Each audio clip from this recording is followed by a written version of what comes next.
Yes, people of Ghana, you are welcome once again. This is Apostle Philip K. Eshen of Yah Messiah Ministries. People, today's preaching, we are going to say that Ghana education should be theory and practicals instead of what we are doing now. We should even make the practicals more effective. The practical should be more, let's say it should be more than the theory, because the theory is not helping Ghana. The theory is not helping Ghana. So I think this is my personal opinion. I think that the government should make the practicals more than the theory, so that at the end of the day, when a child moves from secondary school or JHS or university, that person is self-employed already. He or she now is not going to look for somebody to employ him or her, because he himself is an employer. Yes, I think this is the best way we should do. You see, our education system is not helping us at all. As you said, no, our education system is not helping us. So what shall we do? After schooling, you do not have any practical job. You see, the practical job, our students or our children cannot do it because they don't know practicals. You only know theory. So at the end of the day, when they come out and get any practical job, they cannot do unless white collar. And now the white collar jobs are not many. So at the end of the day, they will be jobless.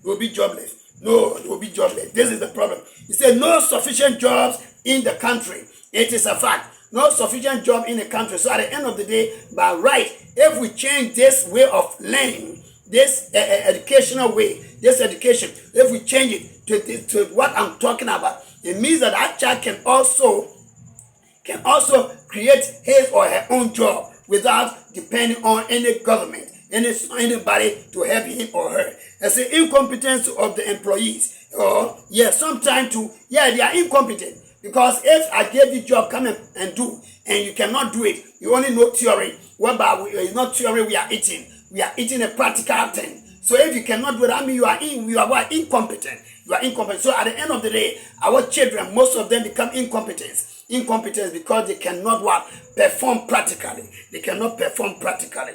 Our schools, you see, who knows you went for employment. And another one again, you see, because of who know you. If you finish school and you want a job, sometimes unless somebody knows you before they gave you the job, or if apart from that, they would like to take bribe from you, you need to pay, especially the girls or the women. When they go, the leader or the employer, they want to sleep with her before giving the job. You see, so many inconvenience. But to say, if this woman or this girl has her own job, what is the need of going, or the essence of going to somebody to be employed?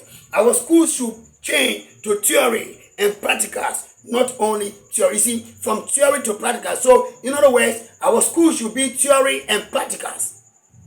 Our schools should be theory and practicals, not only theory, because of theory, we are suffering. And that is what even have made our scientists, our professors, they are just in the office. They don't have any practicals. You see, they don't have the technical know-how on the field. That is the problem. They have so many degrees, but they cannot transfer it to the ground. They cannot transform it to reality. They only talk. They gave you so many terms of it. You see, so there's a problem. We have to change our educational system. Mr. President, I think this is the best way. Think about it. The educational system in Ghana is not good. It needs to be changed. The practical should be more. It's a way it is like that. The child completes school with incompetence. It is true. Because of that, when they finish school, they are incompetent. Leaders of Ghana, I think this initiative or this suggestion, we have to take a look of it. We have to consider it. Because our children are suffering. Our children are suffering. This is why most of them, when they finish, then they decide to travel from the country. They decide to travel from the country because they are suffering. Mommy and daddy have spent so much on them. Now they are out for them to do something to help the family, to help the parent. Now they cannot do. So the whole thing becomes miserable. Even the mommy and daddy now start to feed these children again in the house. I mean, it is bad. It is bad for a country to be like that. So it is time for our leaders to change things around, so that things will be all right for the citizenry. God bless you.